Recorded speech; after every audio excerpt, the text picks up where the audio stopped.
Sr. Presidente, Senhoras e Senhores Deputados. Eu quero começar por cumprimentar e agradecer a presença e a participação e o contributo dos senhores representantes das confederações, parceiros sociais aqui presentes, as intervenções que trouxeram,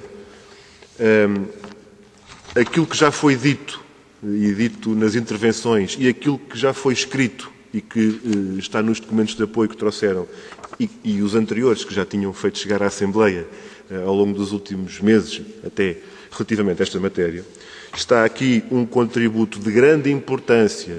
Há bocadinho alguém perguntava se estava a ser transmitida esta reunião. Há de ser, não em direto, mas mais tarde. E, acima de tudo, está a ser gravada porque há aqui coisas que foram ditas que têm que ser retidas, têm que ser tidas em conta, têm que ser consideradas. Há alertas que nós temos feito e que agora foram, eu diria, aprofundados até relativamente a esta matéria da reforma do IRC, porque uma coisa é nós dizermos todos, e diremos certamente todos, que é preciso uma reforma do IRC. Outra coisa é nós dizermos que esta reforma, ou que isto é uma boa reforma, ou que isto é uma medida, uma alteração positiva no Código do IRC em geral, da forma como está apontada pelo Governo. E o primeiro ponto nesta matéria é quando nós falamos desta proposta de lei como uma medida, ou como uma decisão política no sentido de baixar os impostos. E eu aqui destacava, inclusivamente, da intervenção que foi feita há pouco pelo Dr. Nuno Pinto Fernandes, e daí retirar uma pergunta que é redução de impostos para quem? E esta é uma questão que nós não podemos deixar de colocar.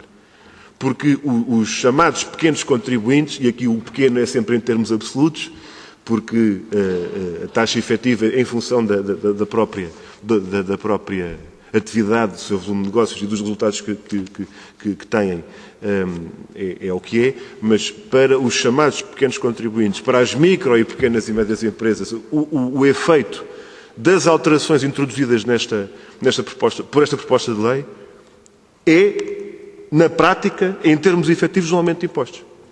Ou não é? Eu gostava de colocar essa como primeira questão. E, inclusivamente, para além daquilo que foi colocado em relação à questão muito importante da própria filosofia do papel do PEC e da sua alteração profunda e ao seu caráter com implicações transversais, digamos assim, com um alargamento da incidência a muito mais empresas. Mas eu colocava até outra questão. No que diz respeito ao próprio regime simplificado, ao qual, como foi muito bem observado, como não podia deixar de ser colocada a questão, que mesmo que fosse uma medida muito positiva, não pode abranger todas as empresas que hoje pagam o pagamento especial por conta. E, portanto, o tal incentivo à adesão, digamos assim, ao regime simplificado é uma falsa questão, porque há muitas empresas que mesmo que quisessem não o poderiam fazer, porque estão fora do âmbito, quer do volume anual de negócios, quer do balanço, até que define uma microempresa ou uma pequena empresa, por aí fora. Mas eu gostava de ir mais longe nesse raciocínio. E em termos de regime simplificado? Até que ponto é que é verdadeiramente vantajoso ou justo, para ser mais adequada à pergunta, relativamente ao encargo que isto significa para as empresas, tendo em conta os coeficientes que estão indicados na proposta de lei. Eu gostava, aliás, de fazer uma observação, porque o documento da CAP, aliás, todos os documentos são muito úteis e interessantes, mas há aqui uma questão que eu gostava de salientar, que tem a ver com a página 6, o quadro 2 do documento da CAP, que fala sobre os coeficientes do regime simplificado. Eu gostava de ouvir, isto não é uma pergunta apenas para a CAP, é uma pergunta para todos aqueles que quiserem abordar o aspecto do coeficiente a aplicar no regime simplificado de IRS. É que, por proposta da maioria, aquilo que ficou no Orçamento de Estado não é o que estava aqui, não é o que estava previsto. Não é 0,4, é 15 para o IRS. Ora, temos aqui, portanto, uma situação diferenciada para empresários em nome individual e para microempresas. E eu gostava de perguntar, em face desta alteração que veio a acontecer durante o processo do debate orçamental, que implicações é que prevêem ou admitem em relação aos efeitos desta diferenciação e se tivermos em conta a diferença entre o pressuposto, que é este coeficiente 0,4 a aplicar no regime simplificado a estes setores, vendas de mercadoria e produtos e atividades hoteleiras, restauração e bebidas, para os outros, se não me engano, é 10, não é 0,4. Se estes coeficientes estão claramente acima do ponto de vista da receita fiscal, ou seja, do pagamento de impostos para as pequenas empresas, nomeadamente, onde isto se faz sentir com mais força, com mais peso, então nós não estamos, afinal, perante uma situação que, do ponto de vista do pagamento do IRC, a taxa efetiva que é paga de imposto é mais penalizadora, mesmo no quadro do regime simplificado, do que seria a avaliação em termos dos resultados obtidos. Estas são questões que nós gostaríamos de ver esclarecidas relativamente a esta matéria. Depois, a tal questão, eu diria, da vantagem comparativa ou concorrencial. Para terminar, Sr. Presidente, que eu até me parece que tem a ver com a intervenção que foi feita pelo engenheiro João Machado na intervenção feita a propósito do orçamento. Eu gostava de ouvir da parte dos senhores representantes o seguinte. Uma grande empresa, uma multinacional, uma empresa que tenha grande capacidade do ponto de vista do planeamento fiscal, relativamente às questões que são colocadas e às alterações que são colocadas com esta proposta de lei, fica ou não, deste ponto de vista e nesta matéria, numa condição, do ponto de vista concorrencial, ainda mais favorável, digamos assim, ainda mais desigual, relativamente ao universo das micro, pequenas e médias empresas.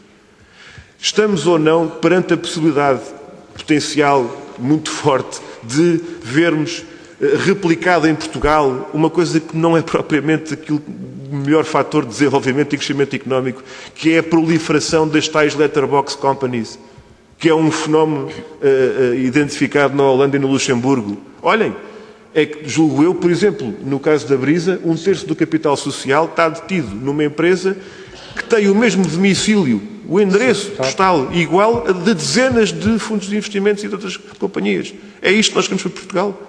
Em que condições de mercado e de concorrência é que isto coloca a economia portuguesa no confronto entre este tipo de interesses em presença nesta matéria? Muito obrigado, Sr. Presidente. Presidente, eu penso que há aqui uma história mal... Aliás, há aqui várias histórias mal contadas. Eu sobre isto dos carros não momento não tenho tempo. Pedia só a quem está aqui para ser ouvido pela intervenção que traz, poderá responder à pergunta que foi feita. Eu não vou ser eu que vou responder a mais perguntas, vou fazer as minhas. Agora, há aqui uma história de mal contada. É porque, em relação ao pagamento especial por conta, isto não é 1% e agora cada um paga nem que seja €1. Era só o que faltava. O pagamento especial por conta tem um valor mínimo de €1.000 que passa para €1.750. É um aumento brutal do PEC. É um aumento brutal do PEC. O resto é conversa, desculpa, Srs. Deputados. Não é 1% e agora paga-se €1,5. Não é verdade. E, portanto, ao aumento de 75% do PEC, passar para €1.750, numa circunstância em que, se formos aplicar os coeficientes técnico-científicos de 0,4, aquilo que é aplicado em relação aos resultados, pode significar, para um PEC de 1.750, ou um IRC liquidado de €3.000, para um volume de negócios de 75.000. Porque, efetivamente, os coeficientes que estão aqui colocados, na nossa opinião, estão manifestamente desadequados. E esta é a questão que se coloca. Por outro lado, se compararmos com aquilo que seria a aplicação deste cenário para o IRC liquidado pelos resultados, já não seria 3.000, como no regime simplificado, seria de €1.196,29. A diferença é só esta. E, portanto, eu gostava que isto ficasse esclarecido. Relativamente ao problema do aumento de impostos versus diminuição dos impostos, nós não podemos fazer uma discussão política sobre o IRC a partir de uma parangona de que paga-se 31%, depois somamos as derramas e por aí fora, chegamos à bonita soma de 31% e dizer isto é o que se paga em Portugal. Não é. Não se paga 31% de IRC, não se paga 25% de IRC, a taxa efetiva, não há ninguém que pague 31%. Já perguntámos à Ministra e ela não nos desmentiu. Não há ninguém que pague 31% de IRC no país. E a questão que eu coloquei não foi se esta a reforma, ou dita reforma, se esta proposta de lei, se traduz em aumento ou diminuição de impostos. A questão que eu perguntei foi aumento de impostos para quem? Diminuição de impostos para quem? E esse é que é o problema. É porque isto não é tudo a mesma coisa. Para terminar, Sr. Presidente, e assim, passando do particular para o geral, sublinhar aqui duas questões cruciais nesta discussão. A primeira é que o que o país precisa urgentemente, e o PCP defende há muitos anos, é uma mudança de rumo profunda na política fiscal, e isto implica, e pode e deve ser concretizado, numa reforma tributária, abrangente, coerente, justa. E esta coisa de tratarmos do IRC primeiro, ainda por cima desta forma, tem aqui implicações graves, a nosso ver, do ponto de vista da economia e da sociedade. E o segundo ponto que é importante aqui sublinhar, que já foi aqui colocado, é a questão central da perspectiva de vendas, que é o ponto número 1 no inquérito às empresas, feito pelo INE. Reiteradamente a resposta é sempre esta, é que o problema principal em relação à limitação de investimento e crescimento das empresas é a deterioração das perspectivas de vendas. E embora isto seja eventualmente menos grave na procura externa que foi dito, que não depende de nós, os 2/3 da economia portuguesa que tem a ver com a procura interna e com a dinamização da procura, dessa ninguém nos livra. E como muito bem foi dito aqui há dias pelos senhores conselheiros, salvo erro, o engenheiro João Machado, é que nós demonstramos que não há aqui uma assoalhada da economia para a exportação e outra assoalhada para a procura interna. E pôr em causa aquilo que é a procura interna, como está a ser feito com esta política económica e financeira, está também a deteriorar o futuro dos setores exportadores. E agradeço mais uma vez o contributo dado pelas organizações e pelas confederações aqui presentes. Muito obrigado.